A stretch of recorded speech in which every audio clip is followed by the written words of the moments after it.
राधे राधे भाई और बहनों, आप सभी को मेरा प्यार भरा नमस्कार। और मैं अपने YouTube channel music with Poonam में आप सभी का बहुत बहुत स्वागत करती हूँ। आज मैं पुनः उपस्थित हुई हूँ औसान माता की एक सुंदर सी कहानी लेकर, जो दो चचेरी बहनों पर आधारित कहानी है।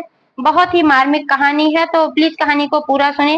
और अगर पसंद आए तो ज्यादा से ज्यादा लाइक करें, शेयर करें, और चैनल को अभी तक सब्सक्राइब नहीं किया है तो प्लीज चैनल को भी सब्सक्राइब करके बेल आइकन को प्रेस कर दें, ताकि सारे अपडेट्स आपको मिलते रहें। आप लोगों ने मुझे इतना स्नेह, सहयोग और आशीर्वाद दिया, इसके लिए मैं तहे दिल से आभारी हूँ और आप सबका धन्यवाद करती हूँ। और उम्मीद करती हूँ कि आगे भी आपका स्नेह, सहयोग और आशीर्वाद मिलता रहेगा। इसी उम्मीद के साथ मैं कहानी शुरू करती हूँ। एक बार प्रेम से बोलो औसान माता की जय। एक गांव में एक औरत रहती थी। उसके घर में दो बेटियां थीं। एक उसकी अपनी सगी बेटी थी और दूसरी उसकी जिठानी की बेटी थी।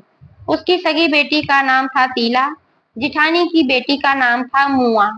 तो वह तीला को बहुत प्यार करती थी। दोनों ही हम उम्र थीं। एक ही साइज के कपड़े आते थे दोनों को, लेकिन कभी भी वह मुआ के लिए नए कपड़े नहीं खरीदती थी। जो कपड़े तीला पहनकर छोड़ देती थी या फट जाते थे, वही कपड़े वह मुआ को पहनने के लिए देती थी, और मुआ सहर्ष से स्वीकार कर लेती थी। उसमें भी वह खुश हो जाती थी कि मुझे फिर से कपड़े पहनने के लिए मिले हैं। खाने के लिए भी यही हाल था। अपनी बेटी के लिए 56 भोग बनाती थी, अच्छे अच्छे खाने बनाती, भोजन बनाती थी, खिलाती थी। लेकिन उसके लिए वही छूटा हुआ खाना, जो भी नहीं खा पाती थी उसकी बेटी, या घर में जो भी बचा खुचा हुआ होता था वही दे देती थी। उसके बाद भी वह स्वस्थ थी, और इनकी बेटी तीला जो थी दुबली पतली लकड़ी जैसी थी। इस बात को लेकर भी वो परेशान रहती थी कि मैं अपनी बेटी को तो इतना अच्छा अच्छा खिलाती पिलाती हूँ, फिर भी इसको लगता ही नहीं। और ये मुई जो है, थोड़ा बहुत जो भी खाने को पा जाती है, मोटी होती चली जा रही है। या बोलती भी थी, क्या करेगी इतना ज्यादा खा पी कर, ऐसे ही मोटी होती चली जा रही है, कितनी मोटी होगी। फिर भी वो बेचारी चुपचाप सब कुछ सुन लेती थी। उससे पूरा घर का काम करवाती थी। उसको पढ़ाई लिखाई भी करने के लिए नहीं भेजती थी, और अपनी बेटी को एक अच्छे से स्कूल में पढ़ाती थी। ऐसे ऐसे समय बीतता गया, और दोनों लड़कियां सयानी हो गईं, शादी के योग्य हो गईं। दोनों के लिए रिश्ते देखने लगे। जिसने अपने पति से कहा कि देखो जी, इसके लिए बहुत अमीर रिश्ता नहीं देखना है, इतने पैसे नहीं खर्च करने हैं, इसके लिए कोई ऐसे वैसे गरीब वरीब देख कर दो, बस झंझट छूटे कि हाँ शादी कर दिया। लोग लाज के नाते करना ही है, नहीं तो लोग क्या कहेंगे, इसके माँ बाप नहीं है तो इसने शादी वादी भी नहीं की ठीक से इसकी, इसलिए इसकी शादी तो करनी ही है। कहीं ऐसे ही देख लो और उसकी शादी कर दो। लेकिन अपनी बेटी के लिए बहुत ही अमीर घराना ढूंढकर, बहुत ही अच्छा कमाऊ लड़का ढूंढकर रिश्ता पक्का कर दिया। फिर दोनों की शादी हो गई। दोनों अपनी अपनी ससुराल गईं। तीला जैसे ही अपने ससुराल में पहला कदम रखी, तुरंत उसके घर में एक गाय थी, वह गिरी और मर गई। अब गांव की भी औरतें और घर की भी औरतें सब बातें बनाने लगी, अरे दुल्हन की घोड़ी तो बहुत ही खराब है, जैसे ही ये आई गाय मर गई, बड़ा अशुभ हुआ। लेकिन कुछ लोगों ने कहा अरे ऐसी बात नहीं है, संजोग था तो इसलिए वो गाय मर गई, इसकी आने से थोड़ी ना मर गई, चलो कोई बात नहीं। जैसे तैसे मामला शांत हो गया। जैसे ही कुछ दिन बीते थे, उसके पति का जबरदस्त एक्सीडेंट हुआ, और उसमें उसकी दोनों टांगे चली गईं। अब वह ड्यूटी भी नहीं कर पा रहा था। उसके घर में धीरे धीरे आर्थिक समस्या होने लगी थी।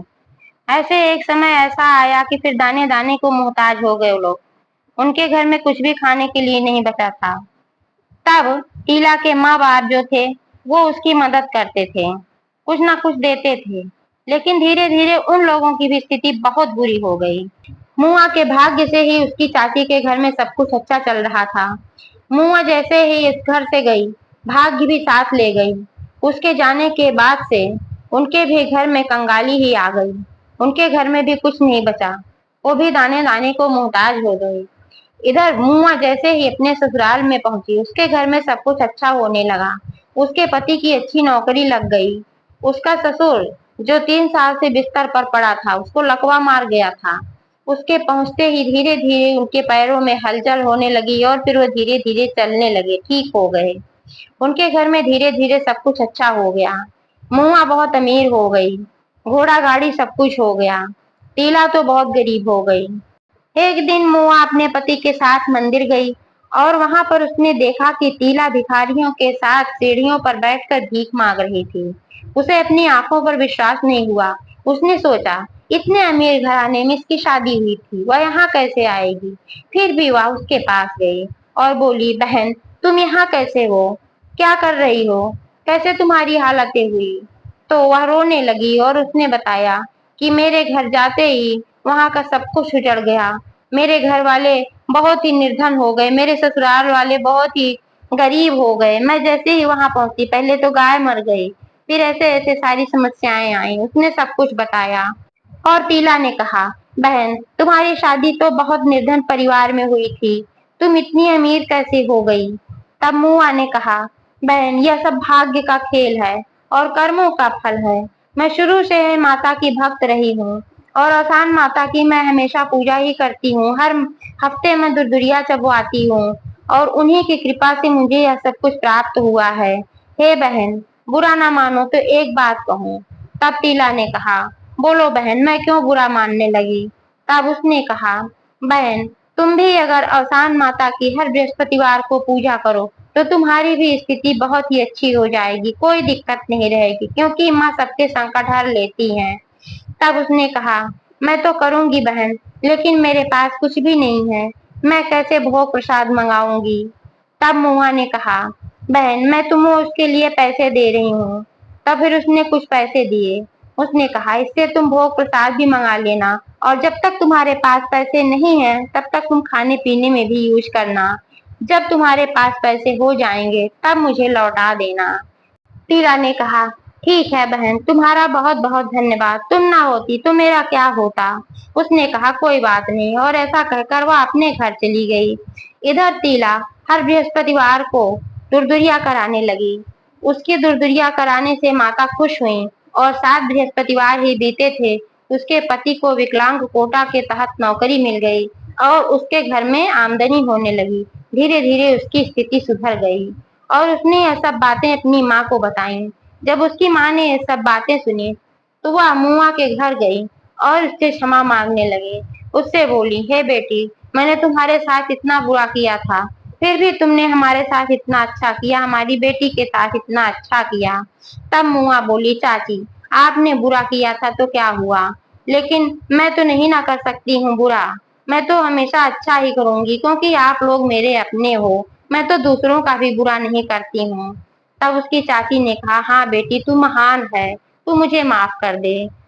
तब मुआ ने कहा, चाची आप मुझसे माफी ना मांगे, आप बड़ी हैं, आप एक काम करें कि आप भी अवसान माता की पूजा करना शुरू कर दें, आपकी भी स्थितियां सुधर जाएंगी। उसकी चाची ने कहा, ठीक है बेटी, मैं ऐसा ही करूंगी। और वह भी अवसान माता की पूजा करना शुरू कर दी। उसके भी घर में बरकत होने लगी, उसकी भी स्थिति ठीक हो गई। अवसान माता ने सब पर कृपा किया। एक बार बोलो अवसान माता की जय।